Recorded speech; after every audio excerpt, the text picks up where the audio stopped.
Go live, and you are looking live. It's sold out Yankee Stadium, where today the 16-0 New York Giants are taking on the 0-16 Detroit Lions.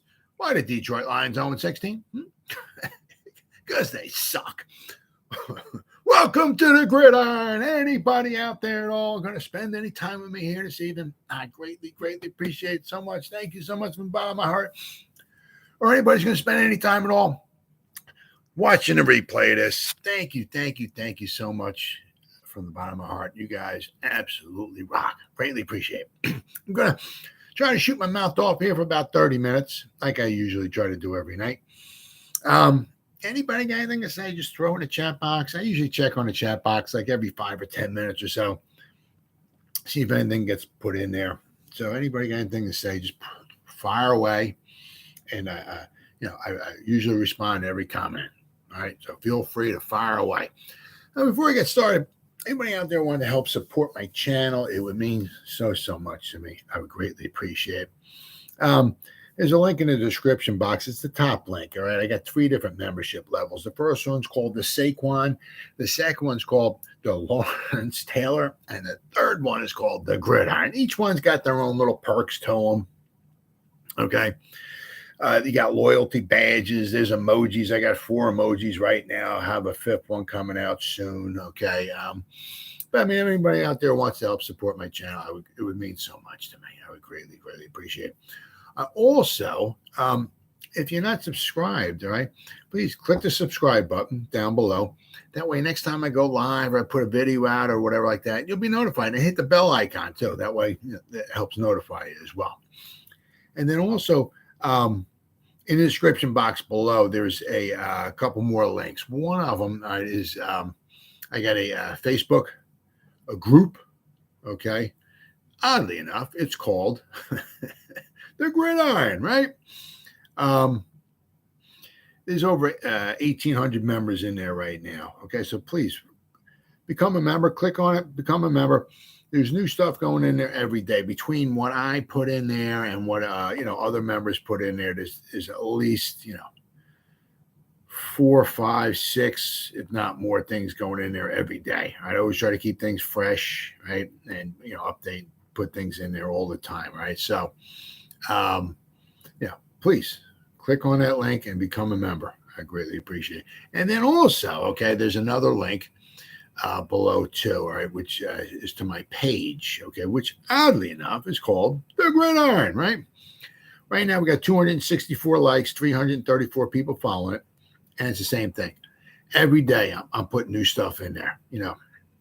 I mean, it's probably, as I said, usually I try to put maybe 5 new things in there every day, okay, with the between the page and the group, right? So I always try to keep things fresh. I always update things and everything. So please feel free to go right ahead and join the group and like and follow the page. I greatly appreciate it. It means so much to me.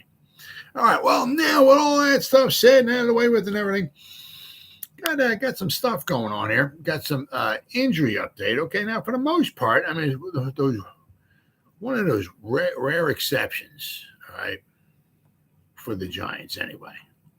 If I can find it here. Okay. The Giants actually, unbelievably, right? Shocking, I know, actually came out of the game against the Texans like kind of relatively healthy. Nothing, super duper horrible. Okay. So I was reading in this article here. Was it Giants Wire? Okay. Neal returned to practice. Kayvon Thibodeaux is sitting, but apparently, I guess it's just like an illness or something like that from Thibodeaux. So I got here, the Giants returned to practice field on Wednesday ahead of their Week 11 game against the Lions. Following a Week 10 matchup with the Texans, head coach Brian Daboll said his team came out relatively healthy. I think that's the first time all year I've actually heard that after a game for the Giants. There were no significant injuries at the time. There's always going to be bumps and bruises. You play one down in the NFL, you're going to get a bump or a bruise, guaranteed. Okay. But also, safety Dane Belton and wide receiver Kenny Golladay were added to this week's injury report. Kenny Golladay, my God. Absolutely unbelievable. The guy finally comes back, plays one half of football. It's just like a Kadarius Toney kind of thing. Plays one half of football. It was 26 snaps, I think it was. I think he got benched the whole second half, and that was on the injury report. Simply freaking amazing how these guys can't even run a pass pattern without getting injured. Unbelievable. Yeah, but on the plus side, rookie tackle Evan Neal returned and did a little work. He said here, but he's not expected to be back until a Thanksgiving Day game against the Cowboys at the earliest. So, I mean, if he can come back against the Cowboys, I mean, now with Detroit, okay, well, we got to be careful. Okay, Detroit can put up some points, okay, but they give up points as well too. All right, but we could use, obviously we could certainly use Evan Neal against the Lions. However, if we don't get him against the Lions, we really, because after the last 7 games, they're fucking. Excuse my language. There's some tough ones. Okay, just to be kind. Okay, we got. I'm going to go over the schedule. All right, that's another thing I'm going to bring up too. So I mean, we can use as many hands on deck as we can get once we start playing the Cowboys. Okay, now hopefully maybe we might get Lemieux back. All right, because they brought him back and they haven't put him on the roster yet. Okay, but. Hopefully, maybe with the Cowboys, I mean, it would be really nice. I mean, we're starting to maybe get some guys healthier and get some guys back, which would be fantastic. Okay. Now, let's see. On the Wednesday injury report, okay, the guys that did not participate, Daniel Bellinger with his eye.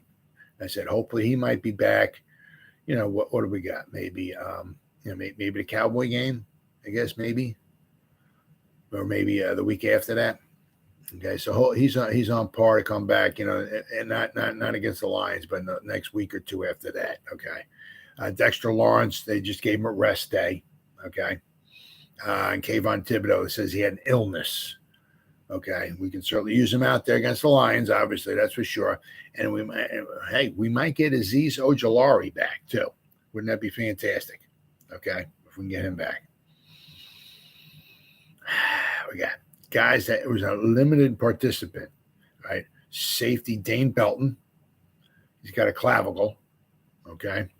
Evan Neal with his knee, who's a limited participant. Limited participant was Kenny Golladay. He's got a hamstring problem. He had a knee. He played half a game. Now he's got a hamstring problem. What a freaking joke. Absolute freaking joke. Wan'Dale Robinson, he's got a little bit of a hamstring. Jihad Ward, he's got a problem with the thumb. So, Jihad will be in there no matter what playing. Don't worry about him. Ain't no thumb gonna hold that guy out of lineup. I love the dude's attitude. Absolutely just freaking love the dude's attitude.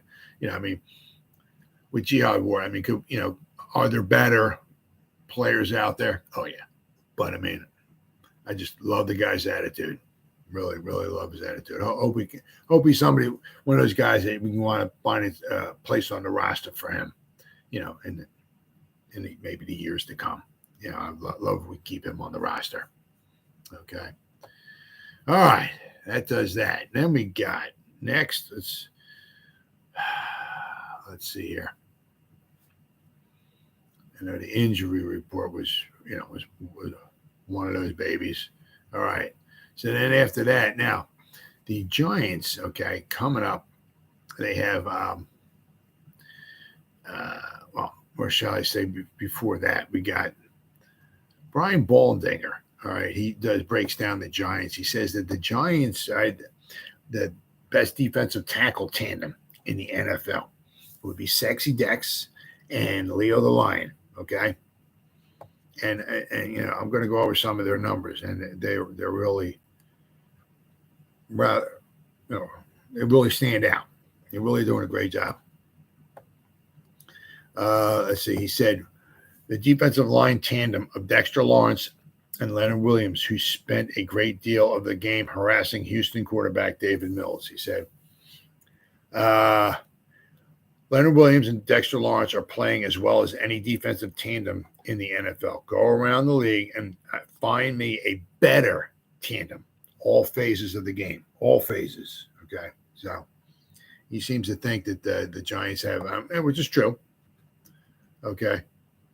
As Baldy notes, the Giants may have the league's best defensive tackle tandem with Dexter Lawrence and Leonard Williams. I'm going to go over some of their numbers. Now, their thing is that, like with the Giants, okay? Now, you can with the tackles, okay? Now, a lot of what the tackles do, okay? And this is something like Mean Joe Green kind of did back in the 70s with the Pittsburgh Steelers, okay? What he did, he gave up himself for the better of the team, okay? He made it where, he would take on, like, maybe have to have like two guys blocking him. A lot of times if you ever noticed back in the 70s, he would get on the one of the shoulders of the center, but he would cock himself like kind of like almost sideways, okay? So therefore he was in the middle, he was off to the shoulder of, he wasn't never lined up over the top of the center, okay? But he would sit himself in the gap of the guard and the center, okay? Pretty much forcing them to use two guys to block him, okay? So once he started doing this, he didn't get gaudy numbers. He never wasn't anywhere near, leading the league in tackles, leading the league in sacks, this, that, and the other thing. What he did was he took up two of the linemen. Is usually what he got, 5 offensive linemen. Okay, so he would have Holmes next to him. Okay, Holmes was the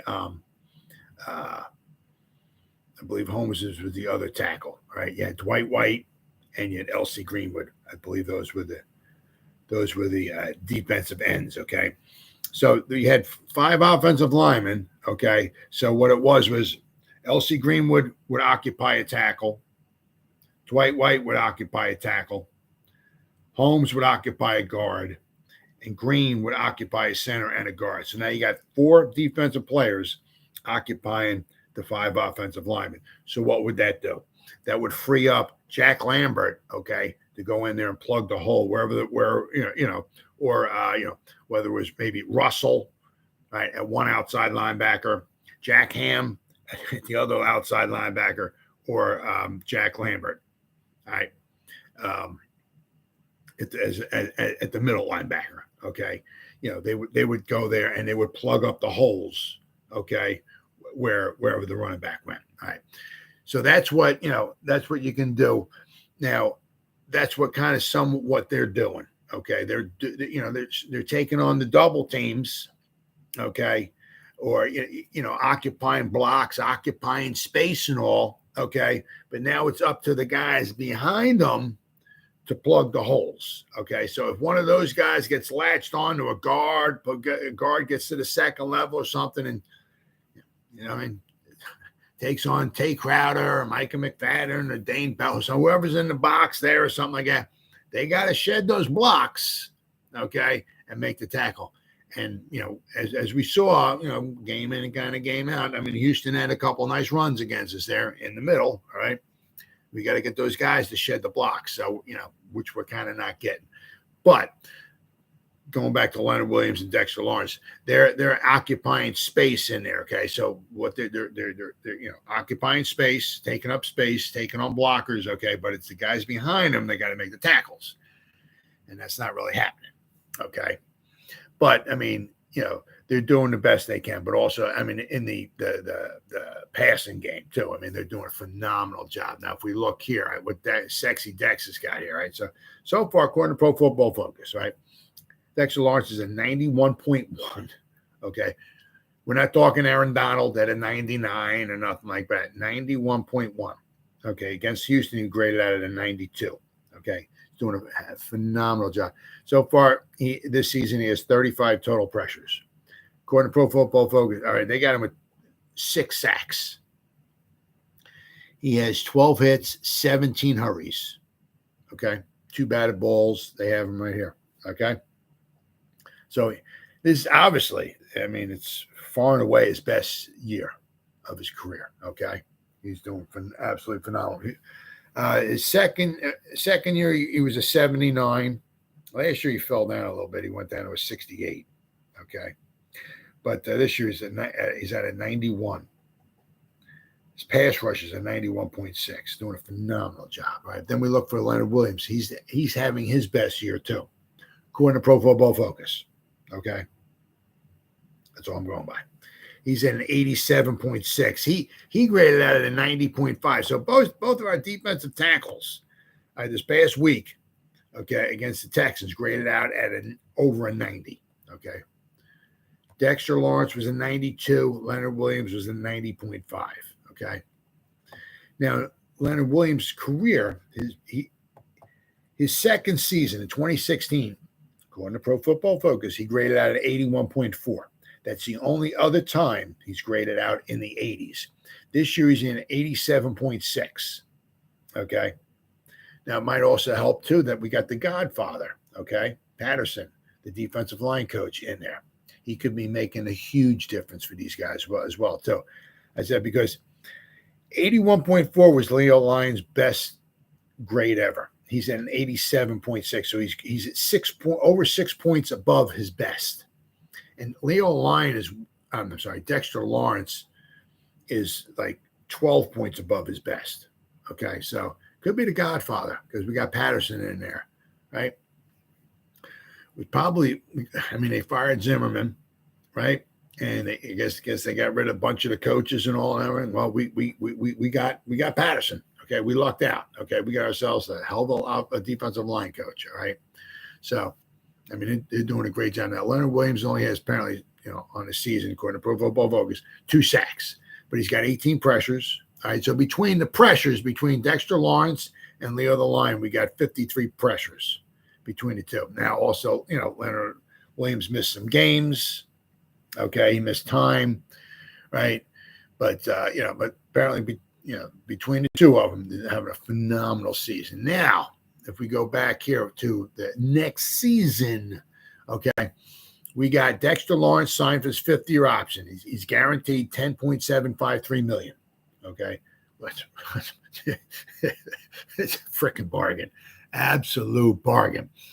However, okay, now our what are we at? Now this is according to Spot Track, okay? They got us about $53.5 million in salary cap space for next year. Okay. Now, to try to maybe clear some of that up, okay, what we could do is we could wind up signing maybe Dexter Lawrence, getting that long-term contract in here, and we can lower his initial hit that for next year from 10.75 down to whatever, right? We can maybe get that to come down so we can maybe get a few, $1 million extra added to the cap. Same thing with Leonard Williams. His cap hit next year is 32.6. His dead cap is 20. So if we were to let him go, we would save about $12 million. Now, I don't know if we want to let him go. We got a hell of a tandem there. We'll have to want to wait and see.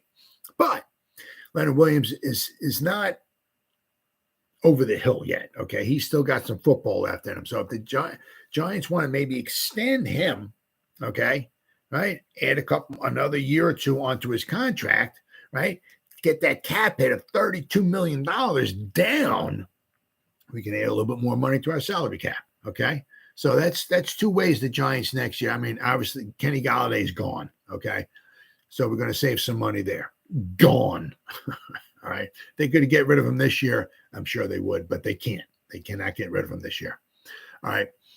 But I mean, maybe we can extend Leonard Williams' contract and maybe get this $32 million cap hit, maybe get that down, right? Which will give us a little more salary cap room. Okay. Because remember, Daniel Jones ain't signed. Julian Love's not signed. Saquon Barkley's not signed. I mean? So we got some guys, right? And let's not forget, somewhere along the line, Andrew Thomas, might want to maybe extend his contract, or, Xavier McKinney, so we got guys coming up. I mean, you guys think about maybe wanting to bring guys in, okay? But we got guys on our team right now that we want to keep as the core. All right, when we got to start paying them, okay? So just because we got some salary cap money next year doesn't mean, all right, we're going to Gurley World. Well,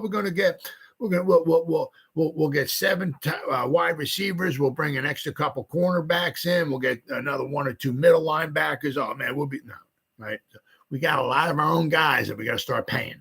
Okay, so right, but I mean, as I said, it was possibly if we got Leonard Williams, okay, and Dexter Lawrence, maybe right, get a contract extension on them, and maybe take whatever their hit is next year. Maybe we can get that down, which will add a little bit more salary cap room for us. But be interesting to see what Shane wants to do. Does he want to maybe let Leonard Williams go, which would stink, to save some salary cap space? Maybe draft a defensive stud in the draft, save a boatload of money, a lot of money. Okay, they should be going from $32 million if you draft somebody in the first or second round, right? You're going from $32 million down to like $2 or $3 million or whatever it might be. You're still going to save yourself a lot of money. Okay, so it'd be interesting to see. Okay, although it'd be very difficult to replace a Leonard Williams even in the draft. Okay, then what do we got after that is the Giants. All right, coming up. All right, have the hardest remaining strength of schedule in the NFL. Okay, so, and that even includes the Giants playing this week against the Lions. Okay, because the Lions, they have a losing record. They're 3-6, I believe it is, right? So, Giants have the hardest remaining strength of schedule over the final 8 games. Needless to say, if they are going to make a run, they'll have to beat some of the league's toughest teams. Right? Well, they've also beat the Ravens, they beat the Titans, they beat the Packers. Okay, so they beat some tough teams too. All right, so let's not forget about this. The road starts this week at home against the Lions, who are 3-6 after their 31-30 win over the Bears in Chicago. Okay. They got a good offense, okay. Their defense is right now against the Giants coming up. After the Lions, okay, that's when it really starts getting okay. We only play one team with the losing record in our final 7 games after the Lions, okay, and that would be the Colts. All right, final 7 games will feature.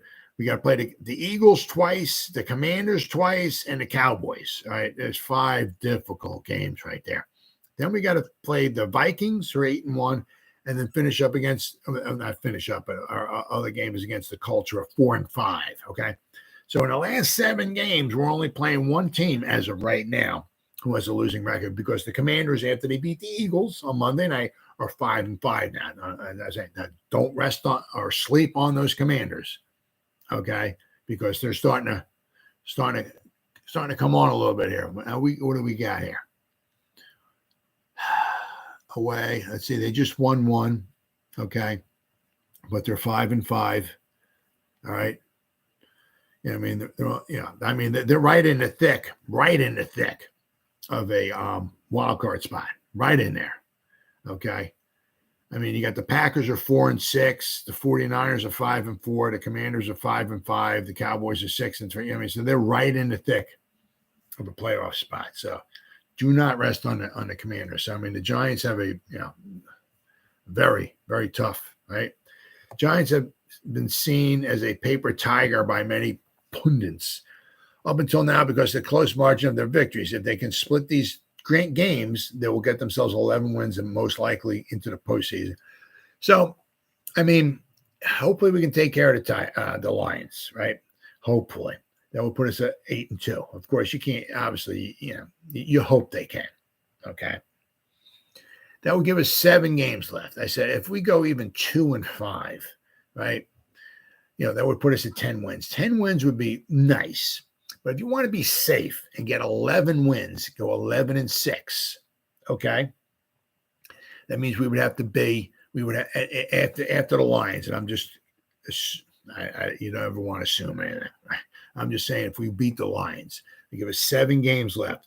If we went 3-4, okay, that would wind up giving us 11 wins. Now, as I said, we're gonna have to go on the road in Minnesota. It's gonna be a tough game. Okay. We got to play on the road against the Cowboys. Tough game. We have a hard time beating the Cowboys, period. Okay. We have a hard time beating the Eagles. We beat them once last year, but I mean, before that, they beat us. They're always beating us. Always beat us. Okay. So, we're going to have a hard time. 2 games against the Eagles, 1 game against the Cowboys. The Viking game, that's going to be tough. The 2 against the Commanders. The Commanders beat us twice last year. So it's going to be tough. Very, very tough, without question. And, and then, the Colts are not really lighting the world on fire, but, they're 4-5. They're almost 500, right? So we'll have to wait and see. They got Jeff Saturday as their new coach, I guess, till the end of the season, right? So, they might be just trying their darndest to just to maybe make the playoffs, maybe try to win that division if they can. I don't know, but they might be just playing their hardest or the darndest for Jeff Saturday. So, but we'll have to wait and see. But the Giants do have a hard schedule coming up, especially after this Lions game. Is that the final 7 games? The Giants have one game that they're playing against with a team that has a losing record, right? And that would be the Colts, who are 4-5-1. All right. So the Giants come, but the one nice thing, okay, is that if you look at it, is that the Giants don't have to go, 5-2 in those final 7 games to make the playoffs. Okay. As I said, they can even go, I hope it don't happen, but I said they can even go 2-5, right? And they would wind up, if they beat the Lions, if, okay. But so if they beat the Lions, if they went 2-5, they would be 10-7. That would, they got a good shot at making the playoffs there. Being a playoff team. So we'll have to wait and see. Okay. Then finally, one more thing, which I kind of read about this, and I was just kind of impressed. Okay. About Joe Judge. One thing you can do, is that you can say sour grapes, get pissed off and this, that, and all that. Oh, dogs. Sorry, guys, my dog is on my feet. One of the harder things to do, is when somebody, when you're down, somebody fires you, or whatever like that. It's easy to, just be say nasty things, or come out and say something spiteful or whatever like that. The hardest thing to do is just keep your mouth shut, stay focused, right? Keep your career in mind, stay focused, right? Don't say anything negative or whatever. Okay. And Joe Judge is doing a very good job of that. Okay. And one thing I saw is that Joe Judge had a final Daniel Jones message after the Giants firing. Okay. And he's just keeping his mouth shut, right? Whether he ever gets another turn at coaching or not, who knows? That remains to be seen, right? Because it really didn't go very well here. But he'll always whether I don't even know if he'd go back, go maybe into the college level and try to become a coach there or something. I don't know, but he'll always have a coaching, or shall we say, assistant coach. Whether it's an offensive coordinator, defensive coordinator, special teams coach, or whatever, he'll always have a job, always, as long as he wants one. Okay, but I don't know if he'll ever get a head coaching job or not. But I'm saying, but after things went, all right. Get this article here from New York Post. Judge was fired after 2 seasons with Big Blue, a 10-23 record, as the franchise made sweeping leadership changes. According to Fox Sports, Peter Schrager, during an appearance on Barstool Sports, Pardon My Take podcast, the coach took the very high road, which is not an easy thing to do. Okay. And a lot of guys don't do that, especially guys that want to be kind of, spiteful or whatever, you know what I mean? And they say here, he gets fired. Everyone's so happy doing flips. And I do this thing where I'll call the coach or text him and be like, hey, there's anything I can do, Schrager said. Schrager's like, I can't do shit. But he said, if there's anything I can do, put in a good word for another team. They don't need my help, but it's a gesture. So he was kind of saying maybe to Joe Judge, if he needs any help, he wants me to put a good word in for him. I don't know what this guy was thinking about doing, and Judge calls him right back. He says he calls me right away, and he goes, here's what you can do. Okay? Judge is telling Peter Schrager here, right? Here's what you can do. I love this about Joe, and he says, I love this about Joe Judge, and the Giants fans might be ready to run through a wall for this. This is what you can do. Next time you or your co-hosts want to shit all over Daniel Jones or say that they know Jones is terrible or this or that, know that Daniel Jones is tough as shit, comes prepared, and I would run through a brick wall for that guy. Very classy of him. Jones and controversial, obviously 6th-round pick by Judge's GM Dave Gettleman, right? In the 2019 draft, did not become the franchise quarterback the Giants dreamed of. Right? He was among the league's leader in being sacked the first 2 seasons while struggling with turnovers, right? But perplexed, Schrager made sure he was getting the right message from Judge. I'm like, that's the one thing you want. You don't want to take a shot at Gettleman. You don't want to take a shot at the Maras, he said. He's like, nah, whatever. Just that quarterback is tough and was put in a tough spot, and I just want everyone to know that. So it was very, very classy. Jones has had the 5th-year option declined by the Giants, right? Yeah, as we all know that. So I'm just going over what this article said, but especially with Joe Judge. So I mean, it's tough to take the high road. I mean, sometimes you want to, after you get fired, that's very embarrassing. After 2 seasons, you think maybe you're doing a good job, and they say, no, we don't want you, right? We're going to fire you. It's tough. It's a gut shot, right? Especially since he's had success a lot of places he's gone. Okay. So that's very, very tough. So to take the high road is a very, very classy thing of him. Okay. So he didn't take a shot at nobody. He certainly could have, right? But he stuck out for Daniel Jones. Now, whether you like Daniel Jones or not, right? Some people are going to, will never like Daniel Jones. I mean, some guys out there, I read comments and stuff like that. Some guys, if the Giants won the next 37 Super Bowls and if Daniel Jones was the quarterback of the next 37, there's people out there who will just rip the guy to shreds. It doesn't matter, right? Then there's other people out there who will love him no matter what, right? You know what I'm saying? I mean, he can throw 7 interceptions in a game, and there's people out there that'll, back up Daniel Jones. It is what it is, But, whether you like him or whether you hate him or in between, whatever, he's been put in a difficult situation. I mean, he was at Duke, then he was at Pat Shurmur, then he had 2 years with the Clapper. Okay, now he has now he's got Kafka. So he had Duke, Shurmur, one system with the Clapper, and now he has Kafka, Dable, right? So in the past 5 years, he's had 4 different offenses, right? Not easy thing to do. At Duke and in New York, he had no offensive line. Okay, let's just call it what it is. All right, right? Okay. At Duke, I mean, have you seen somebody? You talk about Brian Baldinger, okay? He points this out. I mean, he's like, people go to Duke to watch basketball. People don't go to Duke to play football, okay?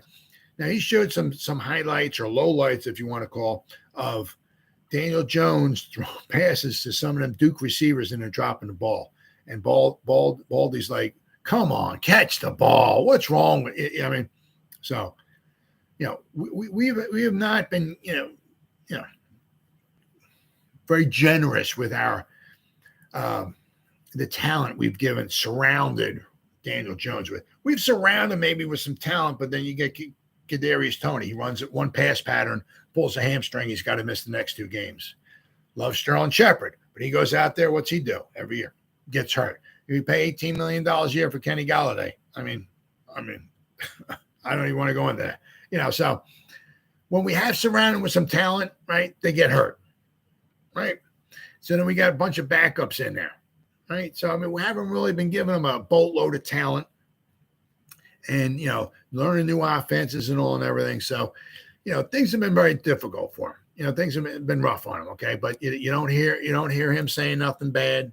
You know, he just keeps his mouth shut, plugs away, does the best he can with what he has, right? So whether you like him or hate him, you know, he has been dealt a bad hand, okay? Bad hand, right? So what the Giants wind up doing after this year, we'll have to wind up waiting and see. But I thought that was very, very classy of Joe Judge. You know, he said he could have took shots at Gettleman, at the Giants, at the Maras, at the, you know, Jason Garrett, he could have took a shot at, you know, whatever, you know what I mean? But he took the high road and he complimented Daniel Jones. I thought that was very, very classy of him. Very, very classy. And you know, regardless, you know, where he'll always have a job in the NFL. Yeah. Joe Judge. I mean, I'm not sure anybody listening to this really cares about that, but that was very, very classy. I saw that. I just wanted to point that out. Well, guys, it's been 36 minutes. Anybody at all spend any time watching this, from the bottom of my heart, guys, thank you so much. Or anybody spends any time at all watching any of the replay of this, once again, guys, thank you from the bottom of my heart. I greatly, greatly appreciate it. You guys rock. And as always, guys, you guys stay safe out there and go Giants. Woo! Oh, yeah.